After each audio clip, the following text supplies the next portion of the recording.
সমাধানৰ কাৰণে যি গণসমাৱেশ আয়োজন কৰা হৈছে ইয়াৰ দ্বাৰা বড়োসকলৰ যি শ্বহীদ এই শ্বহীদসকলক মই স্মৰণ জনাইছোঁ তেখেতসকলক ইয়াৰ পৰা সেৱা জনাইছোঁ যে ইয়াৰ লগতে বডোফা উপেন্দ্ৰনাথ ব্ৰহ্ম যিজনে বড়োসকলক নিজৰ ভাষা সংস্কৃতি অস্তিত্ব লৈ জীয়াই থকাৰ কাৰণে বাট দেখুৱাই থৈ গ'ল বডোফা উপেন্দ্ৰনাথ ব্ৰহ্মৰ স্বৰ্গীয় আত্মালৈ মই এই সময়ত প্ৰাৰ্থনা জনাইছোঁ কথাটো হৈছে কি আমি সকলোৱে জানো যে justice delayed is equal to justice denied আমি ন্যায় বিচাৰিছোঁ আমি নিজৰ অধিকাৰ লৈ পেলাই জীয়াই থাকিব বিচাৰিছোঁ নিজৰ ভাষা সাংস্কৃতিক সুৰক্ষা আমি বিচাৰিছোঁ ভূমিৰ আমি সুৰক্ষা বিচাৰিছোঁ আৰু এনেকুৱা সময়ত আজি ভাৰত চৰকাৰে যিবিলাক পদক্ষেপ লৈছে সেই পদক্ষেপবিলাক আমাক পুনৰ অনুকিয়াইছে আমাক পুনৰ মানে তেখেতসকলে ইনস্পায়াৰ কৰিছে যে আমি আমাৰ সংগ্ৰামটো আগুৱাই লৈ যাব লাগে আৰু তেতিয়াহে আমি আজি নহয় কালি এদিন নহয় এদিন আমাৰ অধিকাৰটো আমি সাব্যস্ত কৰিবলৈ সক্ষম হ'ম মূল কথাটো হৈছে যে জম্মু কাশ্মীৰ যিটো ৰাজ্য আছিলে এই ৰাজ্যটো আজি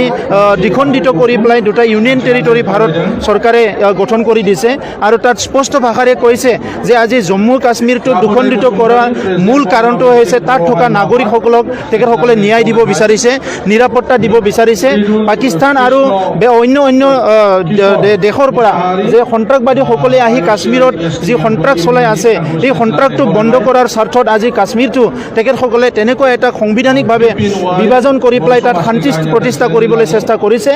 আৰু ইয়াৰ লগে লগে তেখেতসকলে কৈছে যে ভাৰত ৰাষ্ট্ৰৰ যিবিলাক চহকী যিবিলাক স্কিমবিলাক আছে যিবিলাক ভাল ভাল স্কিমবিলাক আছে সেই স্কিমবিলাক সেই অঞ্চলত গৈ নাপায় যিবিলাক পুঁজিত আবণ্টন কৰে সেই আবণ্টন কৰা পুঁজিবিলাক কাশ্মীৰৰ জনসাধাৰণলৈ গৈ নাপায় আৰু সেইকাৰণে তাত ন্যায় দিব লাগে অধিকাৰ দিব লাগে আৰু উন্নয়ন দিব লাগে বুলি পেলাই আজি কাশ্মীৰটো দুটা ইউনিয়ন টেৰিটৰী তেখেতসকলে লাডাখ আৰু কাশ্মীৰ কৰিলে গতিকে আজি আমি ভাৰত চৰকাৰক এই সময়তে আহ্বান কৰিছোঁ যে বড়োলেণ্ড যি দাবী সেই দাবীটো তেলেংগানাতকৈ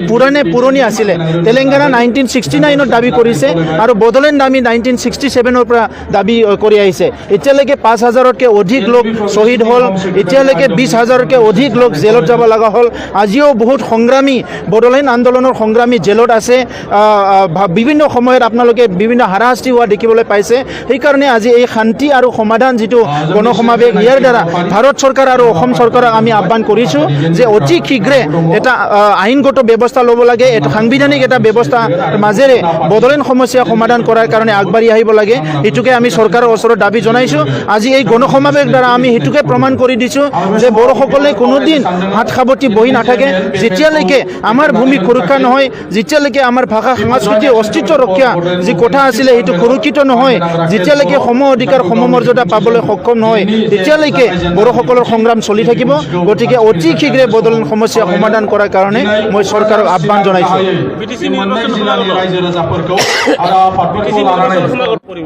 চাওক BTC নিৰ্বাচনৰ লগত ইয়াৰ কোনো লিংক নাই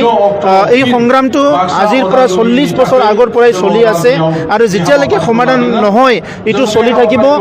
কোনো এটা কাউন্সিলটো আমাৰ উদ্দেশ্য নহয় যে ভাৰতৰ সংবিধানৰ আৰ্টিকেল 2 আৰু 3 যিটো ব্যৱস্থা আছে সেই ব্যৱস্থাৰ অন্তৰ্গত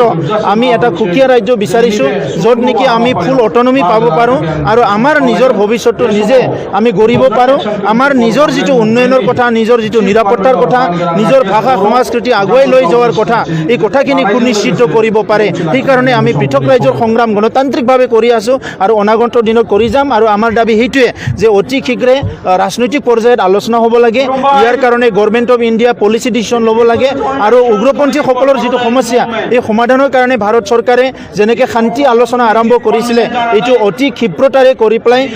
এটা অতি শীঘ্ৰে সমাধান কৰিব লাগে আৰু সকলো উগ্ৰপন্থীসকলক যিটো স্বাভাৱিক জীৱনলৈ ঘূৰি যোৱাৰ লগতে উন্নয়নৰ কাম কাজত তেখেতসকলক নিজকে নিয়োজিত কৰিব পাৰে তেনেকুৱা এটা ব্যৱস্থা কৰিব লাগে বুলি ভাৰত চৰকাৰক আহ্বান জনাইছোঁ।